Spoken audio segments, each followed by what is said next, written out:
We are at the end of the first week of the third special session at the state capitol, and so far lawmakers have not yet passed any bills related to one of the biggest reasons the session was called, that being redistricting. KXAN's Maggie Glenn wraps up the action that did happen this week. While lawmakers are working on redrawing our state's maps, they were also able to pass several of the governor's other agenda items in the Senate this week. Senators passed a bill that would require Texas student athletes to participate in sports based on their biological sex. It is to provide fair, equitable, and safety amongst biological females to compete in their own sport and not have fear of a biological male competing in the same sport. The bill died 3 times since the regular session in the spring, amid major pushback from the LGBTQ+ community. We get parents who tell us that their kids are self-harming. We have parents who have left Texas already as a result of not trusting the state to keep their kids safe. I'm sensitive to the fact that they live in a way that, unfortunately, people choose to treat differently than they should. We have laws on the books for that, but that's not the purpose of SB 3.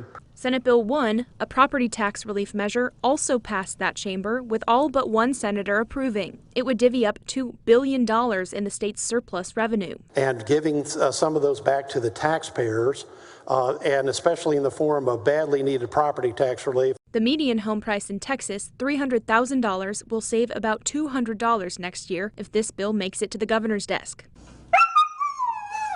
Abbott already vetoed SB 5 in a previous session, calling it too restrictive. This bill establishes a standard of care for dogs tethered outdoors. Its Democratic author loosened some sections and also removed redundancy with animal cruelty laws already on the books.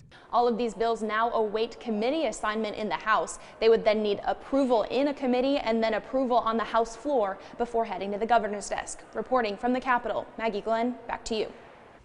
2 more state House members have announced they will not seek re-election. One aims to get out of government and the other may campaign for higher office. We look at who is getting out and who's gearing up for 2022 this Sunday on State of Texas at 8:30, right before Meet the Press.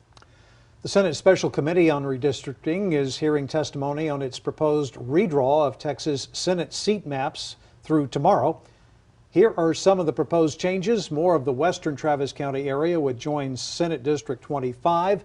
Bastrop County would be added to District 5. District 19, which includes counties along the southern border, would grow to include parts of Hays County. Texas lawmakers redraw maps for the legislature and Texas congressional seats every 10 years because of new U.S. Census data. Proposed congressional and Texas House maps have not yet been released.